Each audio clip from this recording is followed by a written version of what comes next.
This is Steve Lentini, and I'm your host for the podcast, Different Thinking for Different Times. This is Season 3, Episode 12. I want to start today's podcast with a few readings from very interesting authors. One is Emmet Fox, and in his particular book, The Sermon on the Mount, he wrote a few things that are interesting because it supports the thought of developing and overcoming some of the things that the acorn brain will try to enroll us in, as we've talked about if you've listened to other episodes. So that part of the Christian message is the insistence upon the need for understanding the outer conformity. Absolutely essential as it is no longer sufficient in itself. But that now, if we are to come of age spiritually, we have not merely to conform outwardly to outer rules, but to change the inner person too. So that's something that we've been talking about in terms of the acorn brain, right? Is not paying attention to small-minded thinking and to live from the inside out, as opposed to living, especially in the Western societies, that outside things validate us or make us who we are. And none of that is true. And nothing from here was there when I passed from this existence into the infinite, from intensive care. I was one with everything and nothing, which is fascinating, right? That all the things that we give so much credence and that we spend time giving ourselves personal validation from mean nothing, because the validation has to come from the inside out. We have to change ourselves from the inside out. And all the great thinkers have written about this. We call them prophets. Muhammad talked about it, that it was to begin to accept all faiths, all religions, include everyone, and give everyone kindness and treat them as such, as if they were our family. And so fascinating how the small-minded acorn brain, the limited thinker, wants to enroll us in judgments and indifferences, and then even to make people wrong for small, minor things, because after all, they don't think the way we do. Now, to change from the outer to the inner means it's the individual's work. And as we've talked about, other people's journeys are not my business. The only journey I'm responsible for is my own. And I can choose to think bigger, think with the infinite brain, the divine brain. I know it's there.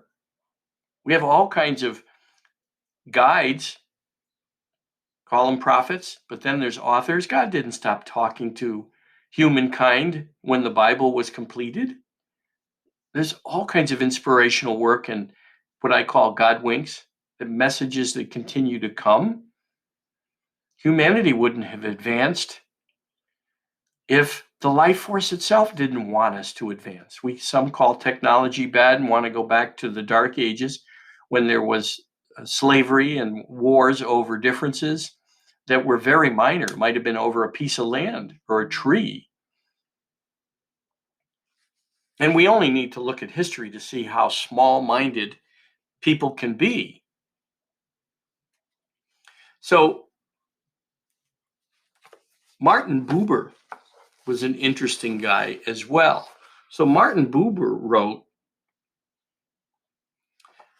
in one of his books that we must convert the element that seeks to take possession of us into the substance of real life. The contradictions which distress us exist only that we may discover their intrinsic significance. The way by which a person can reach God is revealed to them only through the knowledge of their essential quality and inclination.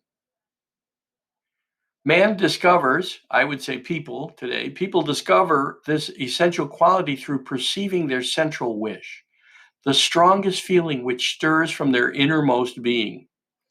In many cases, they know this central wish only in the form of a particular passion, which seeks to lead them astray. To preserve and direct this passion, he must divert it from the casual to the essential, from the resolute to the absolute.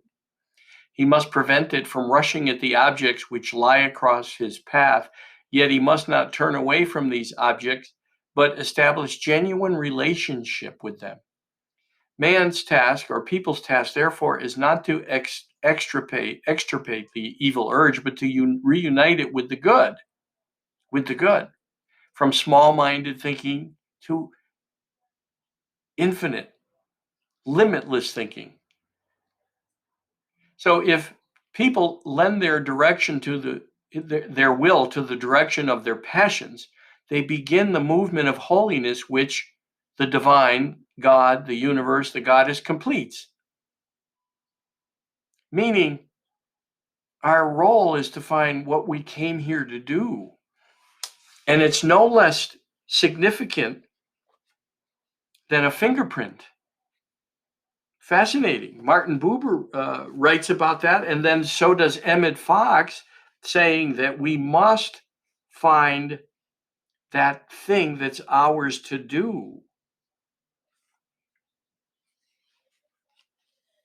You must find that gift that you came here with, to return it. Here, Emmet Fox writes, "There's only one way under the sun by which people can attain harmony.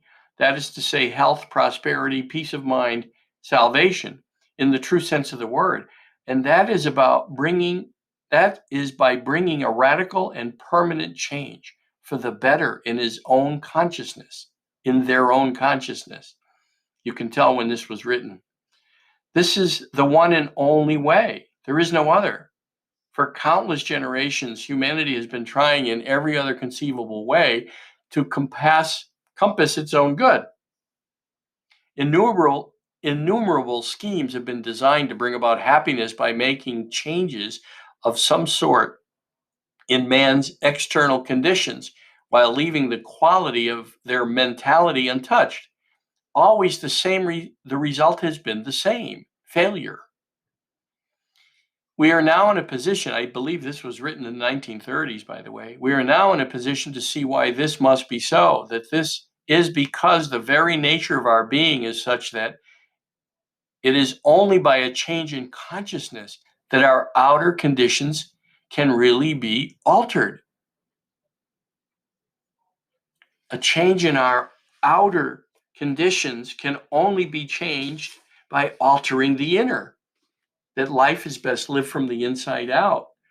And that changes by not reacting to the small-minded brain, to believing what we see, instead accepting responsibility that we are always seeing what we believe, instead of what most people think. They react as victims to circumstances instead of realizing, well, there is some reason this was brought into their existence, into their reality, for your learning and growth. It was created, therefore, by you, perhaps in union with the creator of this universe, this miracle we live in. And it could be that you're so powerful, you are creating your whole existence. And most people do not want to accept responsibility for that. They'd rather be a victim. And small-minded thinking, after all, is easy: to make others wrong, to rail against others, and to waste energy on something that we most likely will not change. Like Eckhart Tolle says, some people think reality is nuts. I chuckle always when I think of him, or I listen to one of his YouTubes, and he says that. When you fight life, he also says, life fights you. That's fascinating, because it's it's about railing against reality, the present moment, right? It's you making reality nuts. And that's because we believe that small-minded acorn brain, that limited, finite thinker. And after all, who's the thinker of the thought? So until you can change internally and live from the inside out, it's kind of like what Einstein said, doing the same thing over and over and expecting a different result. That if you live always reacting to the outer, but you're expecting a different result, you're living in insanity. The thing to do is experiment for yourself that each person has their journey as as individual as a fingerprint. But you have to prove that to yourself. Don't take my word for it. Don't take anyone's word for it.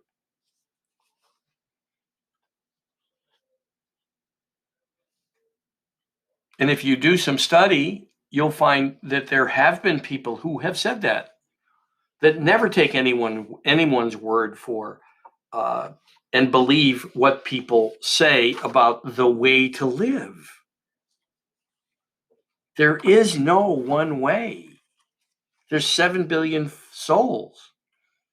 And if our journeys are as individual as a fingerprint, then we have to have our own journey. And we cannot discover its power as long as we believe the outer. We have to realize that we're seeing what we believe. That's taking responsibility and being accountable in a cause and effect world. The infinite that created this miracle, the divine, the God, the goddess, the Christ consciousness, the Muhammed consciousness, the Abraham consciousness, it created a cause and effect world so we can discover our power.